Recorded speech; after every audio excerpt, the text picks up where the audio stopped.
我们今天来讲世事本无碍啊，世事本无碍。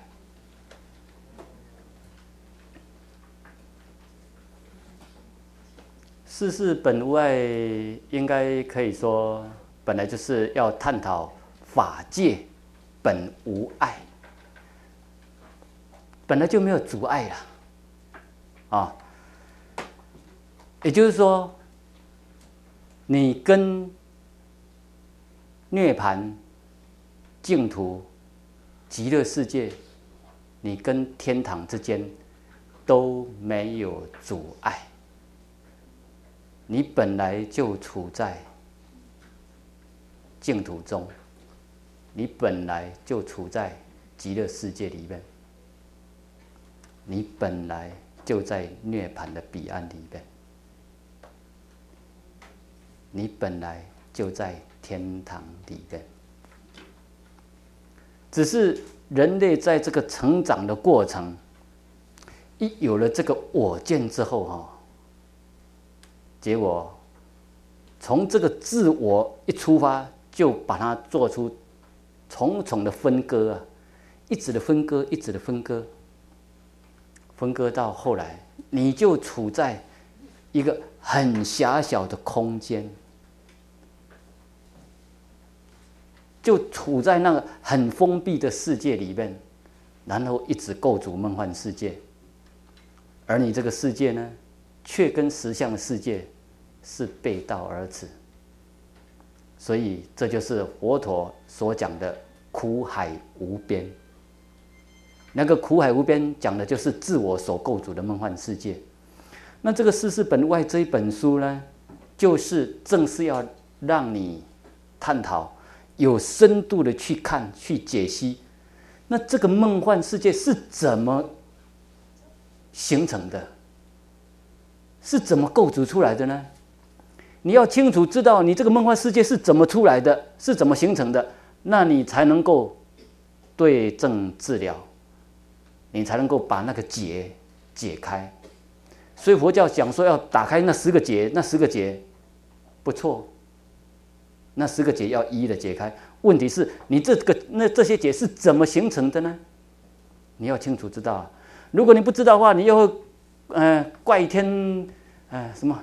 怪天怪地啦混天混地都是在怪别人，而不知道说事实上这些障碍都是自己造成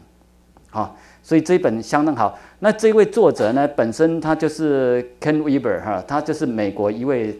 超心理学家，他是传统的是心理学他所走路线又是超越传统那种心理学，来到那种超人格心理学方面的超人格心理学它还是一样遇到某种瓶颈心理学它会分成这样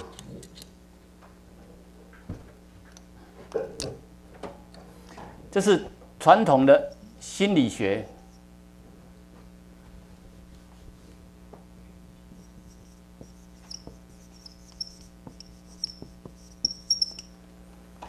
传统的心理学，然后慢慢的它又会来到，因为这个心理学还是没办法解开人类很多的疑惑、很多的困扰会慢慢的跟一些神学跟一些神学还有玄学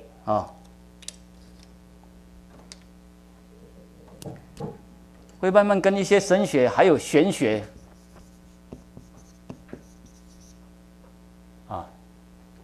会慢慢跟这些结合。那心理学跟这些神学这些结合之后它还是，如果你没有透过实修实证的话那你顶多是来到那种超人格心理学他会来到那种超人格心理学。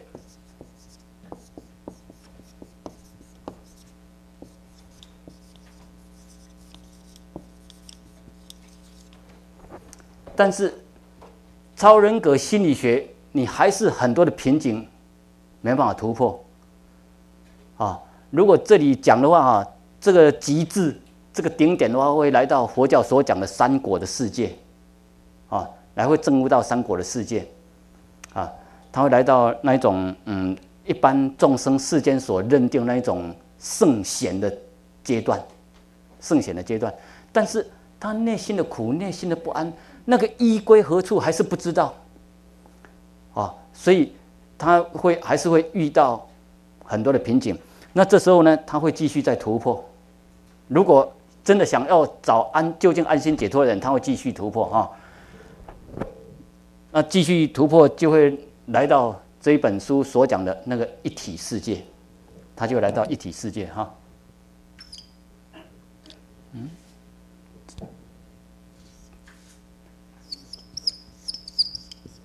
有没有那个红色的？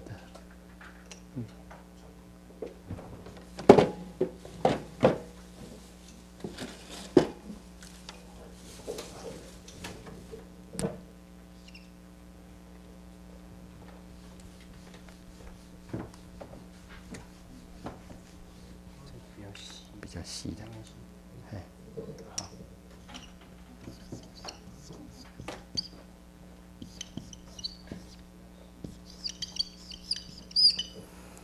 而这一体世界就是这本书所讲那个终极意识哈。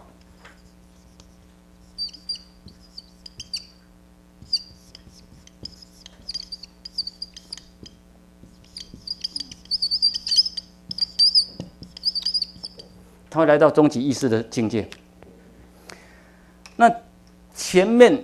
所讲的这些心理学啦、玄学啦、神学啦、超人格心理学这些啦哈，包括一体来到那种超人格心理学这些哈，你都可以用一般的理解知识去推理、去理解、去想象，甚至这些只要透过有益的那一种栽培训练啊，这都可以慢慢培养出来。但是这个终极意识一体世界哈，这个就不是你刻意栽培、刻意训练所能够训练得出来，啊，这个必须要本身，也就是说你要酝酿各方面的心智，各方面渐渐成熟，然后你又继续面对，因为到超人格心理学这个层面，都是还在有自我的世界里面，而且还是在有违法的世界里面。那除非人类玩透了、玩过了，知道说实在还是在自我世界里面还是一条死路。他真的愿意突破，愿意超越，这时候才有可能真正要放下那个自我，来到无我。在这之前，众生还是贪生怕死的，还是怕死，还是怕无我。哦，所以到超人格心理这方面的话，这算是来到正道三果。但是正道三果，你还是不知依归何处，也就是说，深层里面那个自我还是抓着，还是不敢放。啊，那你要到最后真的愿意全然放下的时候，才能够来到终极意识一体的世界。那这一本书就是协助大家，我们种种的障碍是怎么样形成的，然后你怎么样逐步的去超越，然后来到终极意识。啊，终极意识，佛教所讲的就是四果阿罗汉的世界。啊，因为你有界限就有战争，有界限就有拉扯。你有界限，你就有痛苦、烦恼，就有对立，因为你的内心世界它是摆不平的，它都一直在冲突、矛盾、对立的世界里面。那你今天要找出那个原因到底是怎么来的，那这样就好解决了，你就能够从根本来消化掉那些了，好，所以这样的话，那这一条解脱之路，你就可以走得越平顺啊。OK， 好。我们现在开始来看了，我希望就是说哈，如果可以的话哈，大家我们可以进行用一半我讲一半，一半大家用讨论的，有问题你们可以问，啊，可以问，但是这要问的话，必须要你们要先仔细认真的看过，有什么问题可以提出来，如果它里面的某些它这解析这些原因你不太能了解。那你都可以提出来，可以提出来讨论这样。我希望就是说，我们有那种双向的那种讨论这样，要先看，OK， 好，现在到此有没有什么问题要提出来问的？没有哈。好，那我们现在就开始啊，从头来。这一本书哈，《世事本外》这本书，这个作者他就是因为本来他就是来到那种超人格心理学这方面，但是他是遇到很多瓶颈，后来他还是走入实修实证的世界。那在这很紧要的关头呢，他接触了东方的神秘学，也就是接触了老子、道德经这方面，让他很震撼呢。他在心理学领域下过多少的功夫，所没办法突破的关卡，老子竟然4两拨千斤。你真的那一种下过功夫之后哦，那你看到老子那种力道，那就绝对不一样。所以我们因为已经有讲过老子《道德经》了，还是再跟大家讲，就是说不要用世间的智慧、世间的思维角度去理解老子所讲的那些内容。你真的下过功夫之后，你一看到老子，哇，他真的把这个实相很具体的来呈现、来解析，让你了解怎么样才能够很快速的来到超越二元对立，来到一体的世界啊。所以那个作者哇，那个肯威伯他就是加上他的理解，以及加上又到东方来实修实证，包括禅宗这方面的，他也都实际的去体悟、去实修实证，所以终于他很多都突破掉所以他这一本书，它不是一般的心理学，你一般的什么心理学大全，你读遍了，你还是没办法把那个精髓核心用出来。那你是用学者的那一种立场，用文思、用收集资料的那一种立场在编书，或是你有经过实修实证、有经过实际的消化所写出来的，那不一样的，绝对不一样的。一个是没有生命，一个是有生命，一个是没有智慧，只是知见、知识的累积收集。那另一种，它里面它是充满着智慧。而它这一本可贵的地方就是说，它是循序渐进，它是有学理基础，又有事实，又有实修实证这方面协助你逐步的去超越所以好，那我们现在就开始来这一本书，就是说它是一种让我们来解读自我的这一部无字天书。一开始你必须要先解开自我这一部无字天书，你才有办法解开法界大自然的无字天书你自己的生命体没有统合之前，你没办法真正融入这一体世界如果你的内心世界你还是在充满着矛盾，你还是表里不一，你还是不愿意如实面对自己，你不愿意如实面对自己，你就不敢真正去面对法界，知道吗？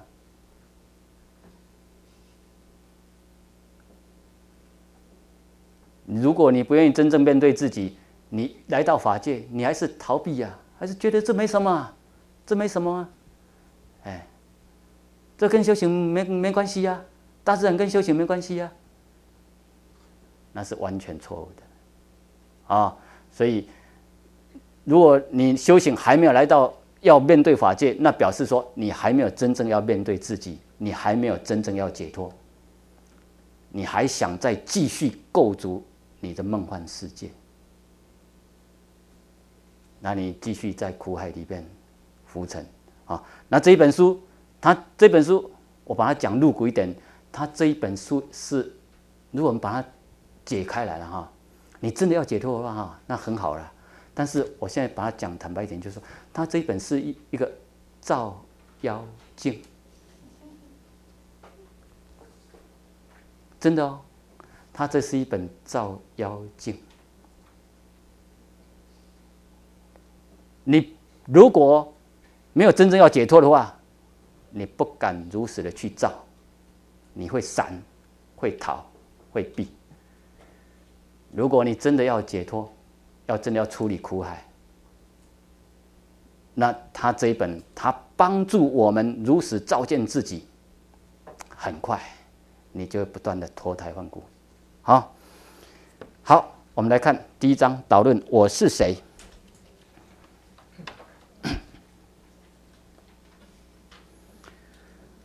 我是谁哈？前面这些一些人的体验了哈，那大家可以慢慢的去体悟了，因为这些都是需要哈大家这样因为有些很多就是要为政乃知啦啊，像这里所讲的，突然我发现自己被裹在火焰一般的云彩里，最初我以为失火了，熊熊火焰好像就在附近的大城里。转瞬间，我会意过来，那火焰原来在我自己内。霎时，我沉浸在一阵强烈的喜悦中，紧接着是一股难以言喻的觉悟。我不止开始相信，我简直可以说就是亲眼看到了，这个宇宙绝不是死的物质所拼凑而成的，相反的，它是一种活生生的临在。那个活生生的临在，就是说。整个实相存在，它是一种活生生的实相，活生生的存在。所以，我们上次讲说，佛法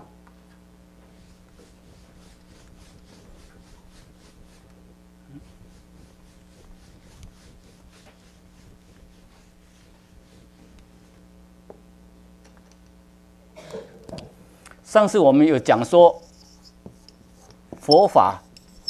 就是活的法。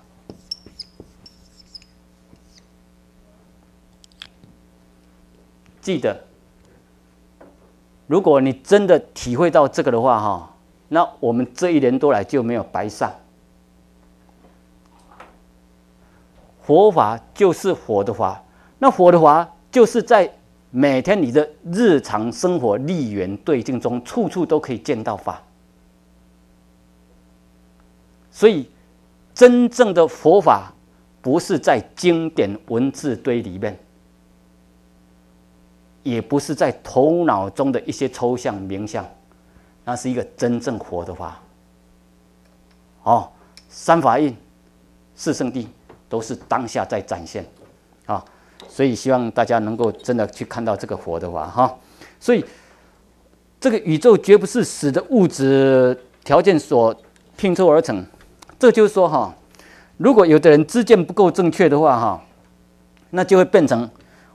我们这个身体啊，就是只有一些地啊、水啊、火啊、风啊这些所组合而成啊，4种界那组合而成这样而已啊。所以变成就是4个一。4个一加起来，就等于4这样，或是5个一加起来，等于5，这个五蕴就是这5个条件元素这样而已我们这世界，我们这身体世界分析，就是这四种元素这样组合而成而已啊。如果你是来到这种情况，那你就是来到。你顶多来到那一种见山不是山，见水不是水的世界，这样知道吗？如果你的学佛、你的修行还是在这种地方里面绕的话，当然这是过程哦，不是说不重要，这是过程，这是要破身见的很重要的一些基本常识，这都要有。但是如果你停留在这里的话，那你看不到那个活的话。那你也体悟不到所谓的1加1不等于2，知道吗？1加1等于2是人类头脑里面的数学的概念、观念。法界实相的存在，它是1加1，它是变化无穷。5个1加起来，那是变化无穷，它不是等于5。如果5个1加起来等于5，那你我他都是地水火风空所组而成，那我们的所有面孔都完全一模一样。这样知道吗？你看哦，地水火风空，我们完全都是这些地水火风空所组而成哦。但是大家你看，一牛蜜起半野狼，所以大家要去看到啊，这里面这就是缘起甚深啊，那种奥妙。你要去看到那活生生的法，哦，不是被一些死的那种常识知识之见这样啊，哦，所以大家慢慢去啊、哦，看到那个佛法。好，我渐渐的意识到自我内的永恒生命，这就是说他已经来到看到那个整个的那个宇宙活生生的这个佛法，而且他渐渐哇。那种融入这种一体的世界，所以他的生命来到那种安心自在，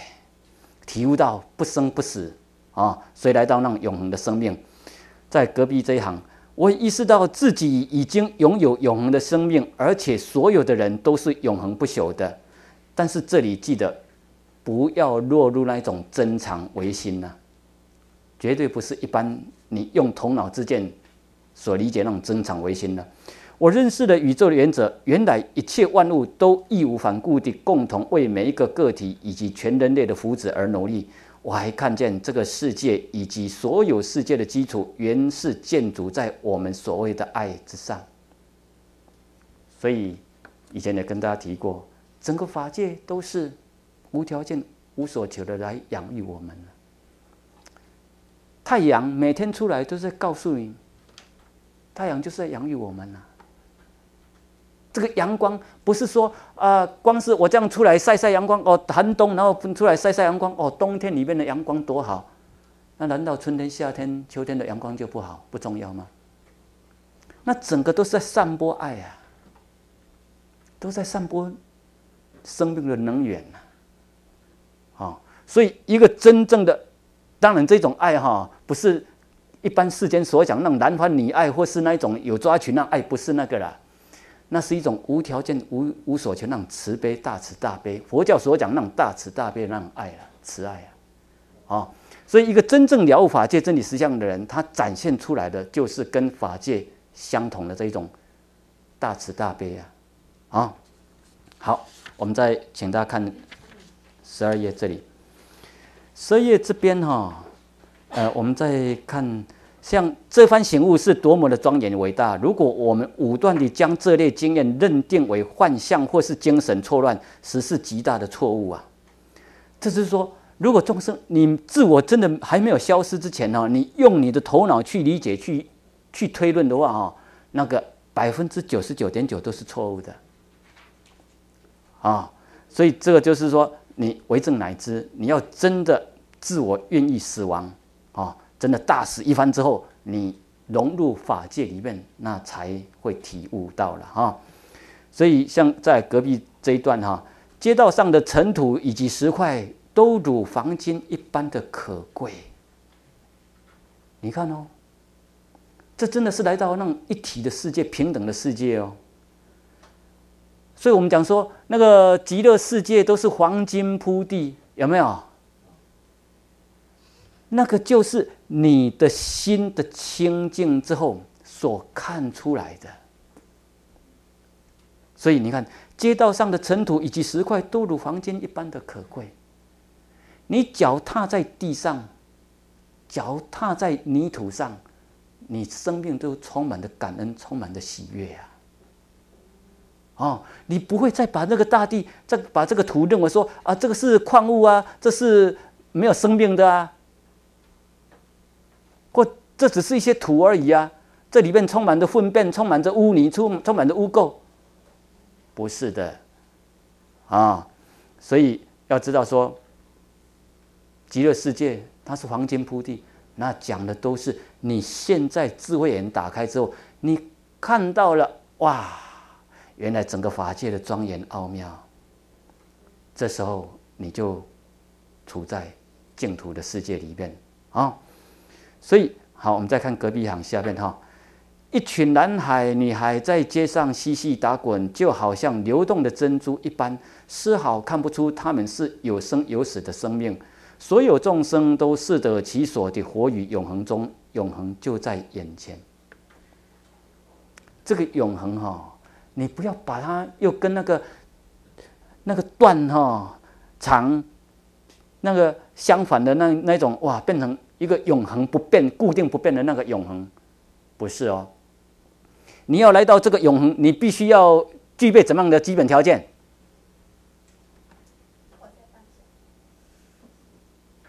你要清醒明觉的活在每一个当下。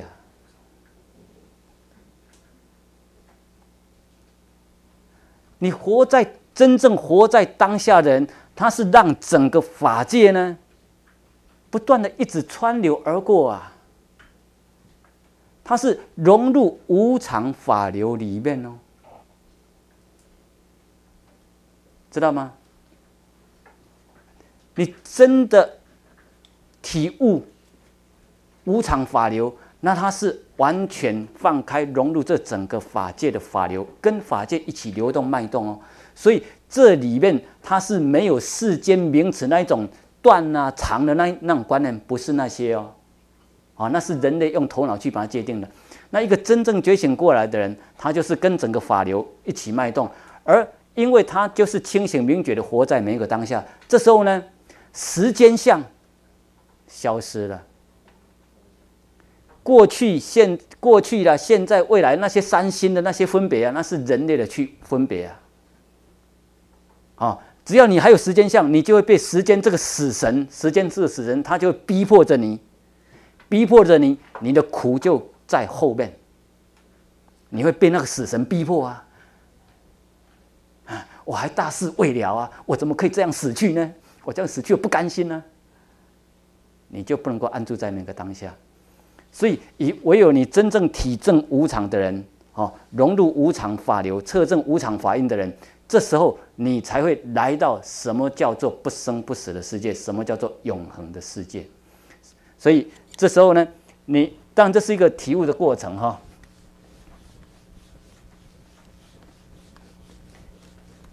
你会先经历过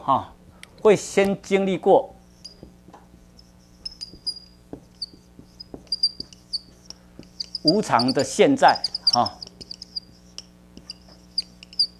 你会先经历过无常的现在，然后来到永恒的现在。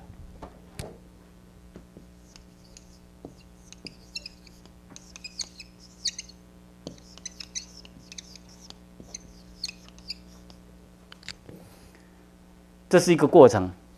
所以你必须要先测证无常。那你不要想说啊，那这个好像你这样讲法，那又是落入常啦。如果你还会这样的解读，那表示你还没有亲证什么叫做无常。这个它是有先后次序的哦。因为这个很怕大家那个只是听片面之后，然后就误解错解，这样很不好。所以必须再强调，就是说你必须先测证无常法印，融入无常法流里面，这时候你才会活在永恒的世界里面，你才会来到不生不死的世界里面。如果你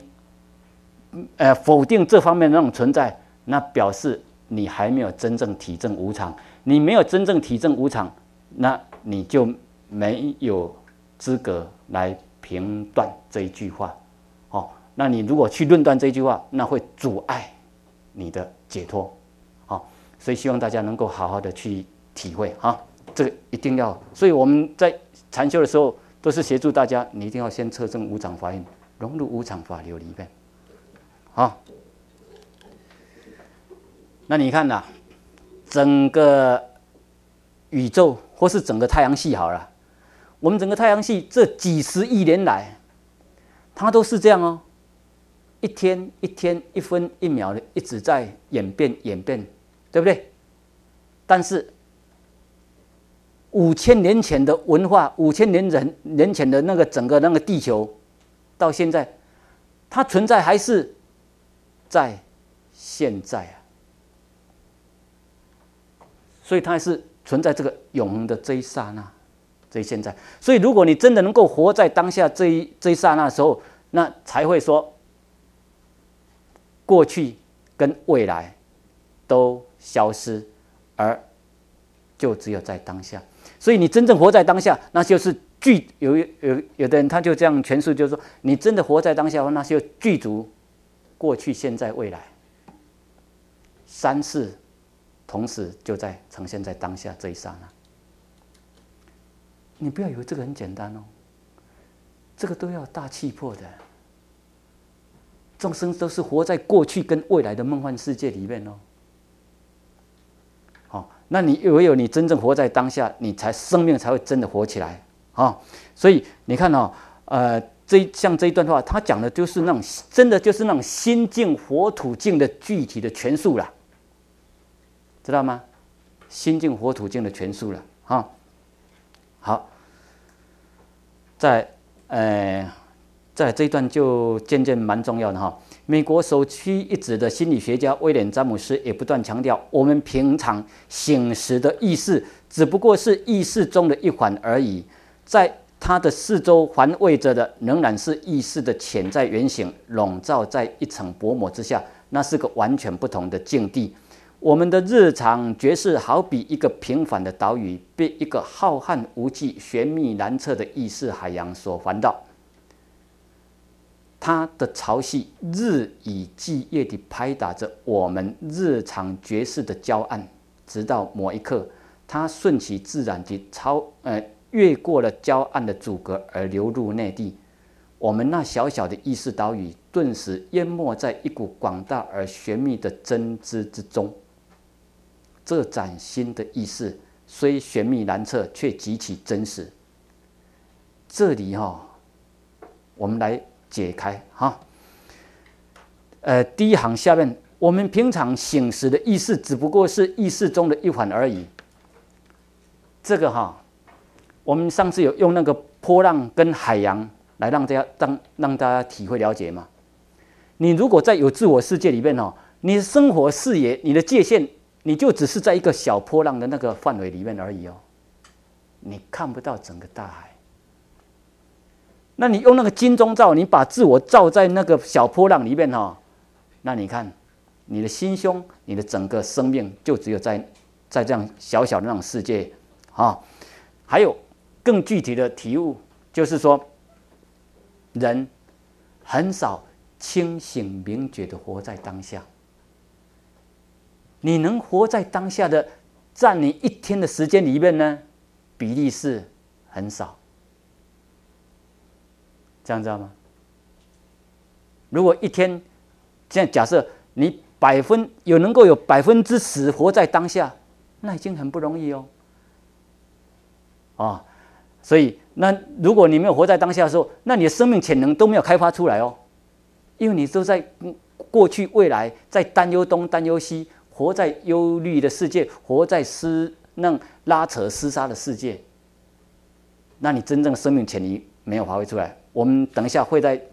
用这个总表把它用出来让大家去看到我们怎么样把那个生命的潜能发挥出来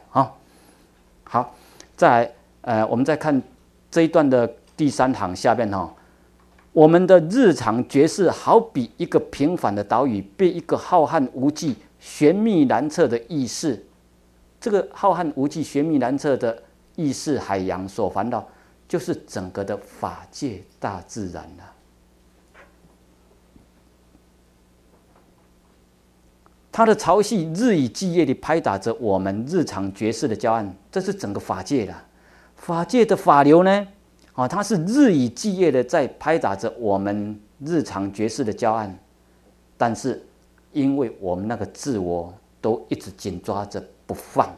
所以你没办法跟着整个法界一起脉动。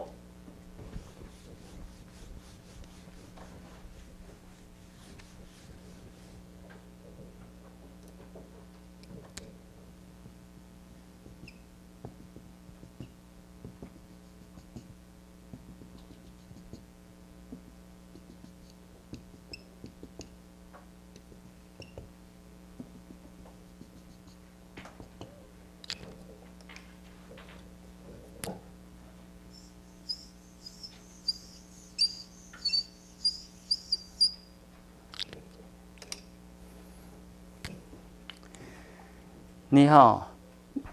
这就是大海，大海中的波浪有很多的波浪然后你就是其中一个的波浪，然后你就用那个自我用这个金钟罩把自己罩起来然后你这个罩起来之后你就跟这整个大海分开了。分开，事实上不是真正的分开，而是你自己的内心世界呢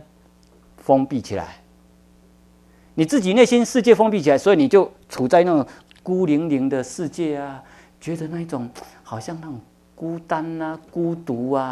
很无聊因为你被那个自我封闭起来。好，那这个自我封闭起来之后他还会抓很多的我要，能够抓到的这是我要的，我的太太，我的先生，我的小孩，我的财产。好，再来，然后因为他内心不安，他又看到有一个比他更高更大的波浪这是我的偶像，这是我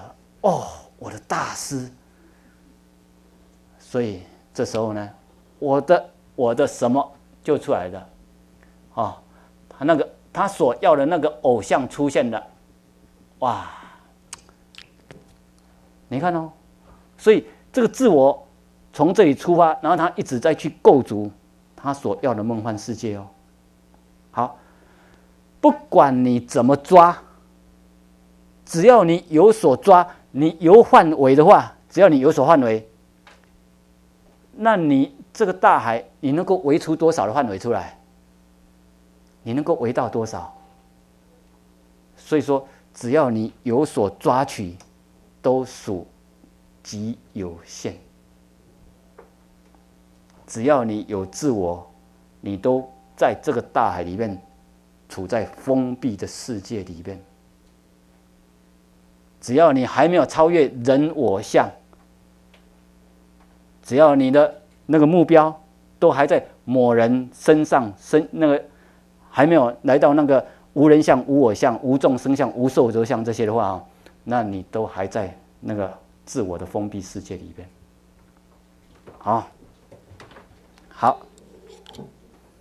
所以这就是说，直到有一天呢，这个法界的潮流，它越过了礁岸的阻隔而流入内地不是说这个法界的波浪不跟你这个波浪交流，不是而是你自己阻隔直到有一天，为什么这个法界的它那个波浪会越过这个礁岸而融入你的世界里面呢？那是因为你的身心渐渐的柔软了，你懂得感恩了，你有惭愧心升起了，你的苦吃够了，你真的愿意放下，身心柔软。这时候呢，那个法界的这些呢，法喜呢，法流就会流入而我们那小小的意识岛屿，顿时淹没在一股广大而玄奥的真知之中。这个真知就是空明觉。当你的心与空相应，你融入这整个法界的时候，那是来到跟整个法界一体这时候就是小波浪，它就跟整个大海呢，他觉得我不需要在那里构筑那些梦幻世界我把那些放开了。这时候他就跟整个大海呢一起脉动了好，在其他的中间这个我们自己看我们再看13页中间这一段，人们能一扫疑云，清楚地意识到自己基本上是与整个宇宙一体的，不论它是凡是圣，层次或高或低，这种庄严的觉悟境界，真是令人叹为观止这个真的大家慢慢去体会这是法界的庄严本书所要强调的，即在于此人的意识，也就是人的自我意识，这个意思说，人的那个心事心量原本是超过狭隘的身心范畴的，真的不是局限在这五蕴身心上面啦。我们的心量是可以扩大到跟整个宇宙融为一体呀。心与空相应巴克称这种觉识为宇宙意识，回教徒称此为大我意识。正因为它能与一切万物认同，所以为大。本书则泛称这种以爱与宇宙整体相融的境界为一体意识。这里大家都要谨慎的去理解，不是来到说又变成一个增长唯心，一个大我，让大我慢我很厉害，我能够怎么样，我能够怎么样，那不一样的。你说你来到一体意识，你到底是还有我慢还是没有我慢？那完全不一样的。从你的安心情况，从你的眼神，从你的安详，从你的嘴巴微笑，这些那都可以很自然很清楚的流露出来啊，那是骗不了人的所以那一种狂傲跟无我那绝对不一样。狂傲的人也认为说我来到了一体意识，我来到大我意识，那个是那个自我膨胀到很大很大，但是不管你怎么大，那个自我的那一层膜一点膜还是在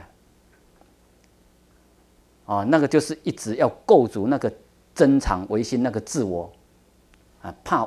怕那个自我消失，它一直要膨胀膨胀。但是不管你再怎么膨胀了，你还是大海里面的一个小分子小不点了好，我们再看13页整页的倒数第2行。这一段最后这一段我们还是看一下这是我的街道，这是我的庙宇，这是我的人民，连天空、日月星辰，整个世界都是我的，唯有我正在瞻仰它，享有它。再来看，我不懂得世界的繁文缛节，也不懂得阶级界限，然而所有的界限，所有的财富，连同它的主人都属于我的。我曾费尽心机去学世界中龌龊的伎俩，而迷失堕落了。现在我已舍弃一切所学，恢复昔日的儿童心态，才可能进入天主的国。这里面的体会都很深这里面你看这是我的街道，这是我的庙宇，这是我的人民，连天空、日月星辰，整个世界都是我的。记得这是融入一体世界之后，然后因为它跟整个世界、整个法界是一体，然后它要透过一些语言来跟大家诠述了，才说这是我的天空，因为它跟它一体了。那如果说你是假的、虚假的那种体证的话你是用一个我然后去说这是我的什么，这是我的什么，你有我的那一种融入，有我的那一种说我的，跟无我之后融入了，那不一样的，绝对不一样所以这里所讲的都是无我，然后融入这整个法界之后，它跟这整个法界一起脉动好，那我们看最后第2行的，我曾费尽心机去学世界中龌龊的伎俩，而迷失堕落了。这就是说他在滚滚红尘里面打滚之后，学很多的那些我是我能我慢的那些结果迷失堕落了很久，到后来他才觉悟到，真的要找究竟解脱所以他怎么样呢？现在我已舍弃一切所学，恢复昔日的儿童心态，这就是返璞归真了。这就是老子所讲的，回到那个婴儿的小孩的状态回到那种天真无邪的状态这里讲的就是说，恢复到我们让心灵，让它恢复到最纯真、最纯然的状态不受人文，不受宗教师，不受经典的污染来到那最原始的状态。法界就是最原始的状态啊，这样子啊。所以你看哦，现在我已舍弃一切所学，不受种种的污染的啦啊。回复昔日的儿童心态，真的是返璞归真，这样才可能进入天主的国。天主的国就是融入整个法界里面了。这时候这就是净土天堂，都是出现了啊！你就在天堂里面了，你在净土极乐世界里面了。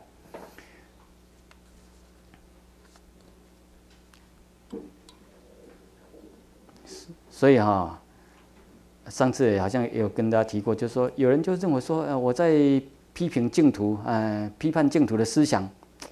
事实上真的那是很冤枉的。我在阐扬的是净土的真精髓，而且协助大家的是，这一生这一世，你很快你就可以处在极乐世界里边，不是来生。真正净土的思想，那是心净、佛土净，所以我们大家要体会你要超越那些语言名相，你才能够来看到实相。好，我们看到14页这里，14页这种大我意识在基督教、佛教、道教、印度教、回教、犹太教中都屡见不鲜，所以不要以为只有佛教才有解脱者。如果你又冠上一个只有佛教才有解脱者，那很糟糕，你又落入那个宗派宗教的框框里面，又落入己是人非的世界里面，只要他真的在找寻那种生命解脱，来到终极意识的话，他来到大安心大自在，那所体证内容都是一样的，所以再来看隔壁这一行各宗教又各自发展出一套诠释或神学，通通称为常青哲学。这个常青哲学事实上就是各宗教事实上都是要追求大安心、大自在，都是要追求那不生不死的世界，知道吗？只是用的名词不一样而已。基督教说要找到天堂，佛教净土中说要到极乐世界。但是原始佛法讲的就是来到涅槃彼岸，涅槃彼岸就是所有的忧悲烦恼苦恼的止息呀。那讲更入骨，讲更白话一点，就是所有界限的消失了，知道吗？来到法界，没有界限，没有分别的世界里边。所以涅槃彼岸就是我们所有界限、内心对立、冲突、矛盾的消失。你来到很祥和、很和谐的世界，这样子哈。所以这个就叫做一体世界吗？对呀，而这些呢，你看通通称为常青哲学，也就是不生不死之学啦，成为宗教的精髓所在啊。那如果你错误的体会的话，你就会去抓一个真常啦，又会贪生怕死啦，佛陀讲经说那么多那么久，目的就是要你真正要去解开这些实相，然后来到真正的大安心、大自在，真正融入那不生不死的世界所以根据他们的教诲，我们不然找出所有宗教的超然一体性，以及殊途同归的终极真理。有没有？所以在不管我们是讲《阿含经》也好了，或是讲《老子道德经》也好了，都有跟大家提过，真理实相，那是超越一切的宗派宗教。真理实相，那是没有宗派宗教之分。所以也勉励大家，就是说，你真的要来到大安心、大自在。你真的要找到真理，你必须要有这种超越宗派宗教的那一种大气魄、大魄力，这样你才能够找到真理，才能够真的解脱自在。本书的主旨即在于此一体意识或是大我意识，原是一切众生的本性及生存基础，我们却逐步地限制自我，舍弃我们的真实本性，为自己画出种种界限。原本单纯一体的意识，渐渐发展出不同层次的功能，各具不同的自我意识以及不同的界限。我们平素乃是透过这些层次来探讨我是谁的问题，所以我们要知道，这个都是众生这样慢慢把它划分出来的。而我是谁这个问题呢，从人类文明破晓之际就开始骚扰人心，直到今天，它仍然是人类最难作答的问题之一。那再来，像禅宗一样啊，要让你去探讨我是谁啊，父母未生之前的本来面目是什么啊？这个都是要让你去了解我是谁啊。像这里有2段啊，这个大家要自己看一下啊。我是谁？什么才是真我？什么才是我的本来面目？究竟内心在想什么？或是有人问你你是谁？这个要慢慢的去静下来，去体会，去了解。再来我们因为时间的关系了我们没办法很详细的这样一一的讲，我们只是讲一些重点其他大家要自己看好，我们看15页这里，15页这里的第2段第2行中间开始，就在你形容、解释或者只是体会到自我时，你正在自己的经验领域中划分心理的界限，不论你意识到与否，在界限内的你感到是我，或称之为自我；界限以外的你便感觉到那是非我。换句话说，你的自我认识完全根据自我所设的界限。这个含义已经渐渐深了这含义很深大家慢慢去看我们佛教讲说那个我见、身见这些你这个自我，你怎么形容、怎么诠述，都是怎么样呢？你的自我这种自我认识完全根据你自我所设的那种界限那一般最基础、最根本的都是从这个以这个皮肤这个身体然后做一个界限这个身体、这个皮肤里面的这个叫做我所以那个我见就这样就出来了。好，那这个皮肤外面的这些呢，就变成不是我，也就是非我，也就是异我，跟我不一样。那这个非我的世界里面呢，我所要的就抓为我的，这样知道吗？我所不要的呢，就把它排斥掉，非我所，那些是我所不要的。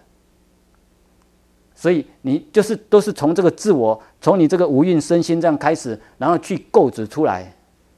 这样子所以你看你知道你是个人，而不是一张椅子，因为你已经有意识或无意识的在人类与椅子之间划分出一道界限，而且与人认同，因为你认为我是人，我不是椅子，我不是桌子，所以这时候呢，你跟这个桌子之间，你就把它划分开来了。你说我是人，我会走，跟这个大地呢，这个我们要跟它连在一起所以你就觉得你跟这个大地就分开了。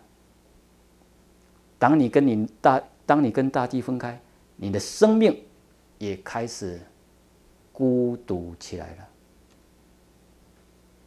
因为你已经跟这个整个法界的父母渐渐的渐远、渐离、渐远心里又在高与矮之间画下一道界限，而且将自己认为高。你不断的让觉出这是我，不是我是这个，不是那个。于是你又在这与那之间呢，划分种种界限，将自己与这个认同与那个分开。当你说我自己时，你是在你，也就是我与非我之间划分界限了。注意这一句话你在说我自己的时候，我是什么的时候，你是在你跟非你，也就是我与非我之间划分界限。你答复是我是谁的问题时，你只是在描述界限以内的东西而已这个含义都蛮深我们也很感恩这位作者哈，他也都因为他有这样的那种心路历程过来之后哈，他把这些很如实的来诠述出来。我是谁？你在答复这些问题的时候，你只是在描述你所围起来的那个框框范围以内的东西而已。所以你是谁，不过是在问你的界限在何处而已。这样知道吗？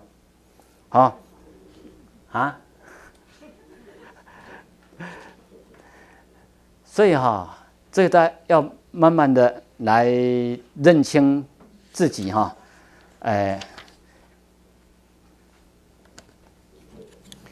刚才我们有讲，就是说，如果你现在开始感受到，这个波浪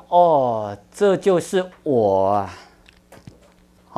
好，所以你那个我的意识就出来了。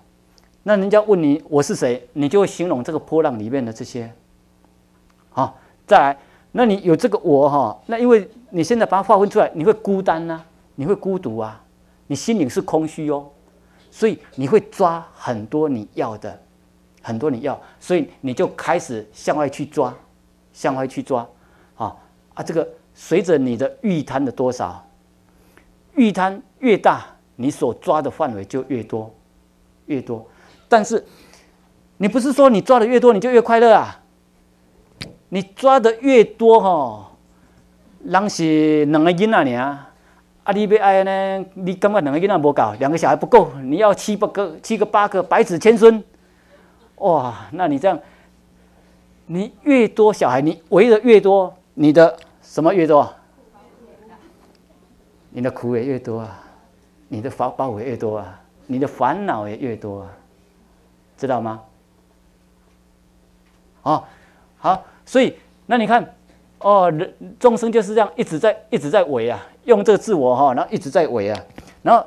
还有他又把他所不要的那些呢，他又排斥为异己所以这里他就划分出来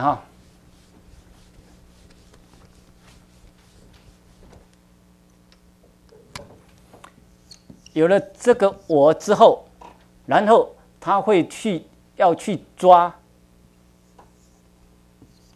我所要的。有了我之后，他会去抓那个我所要的，然后他又会去排斥所不要的。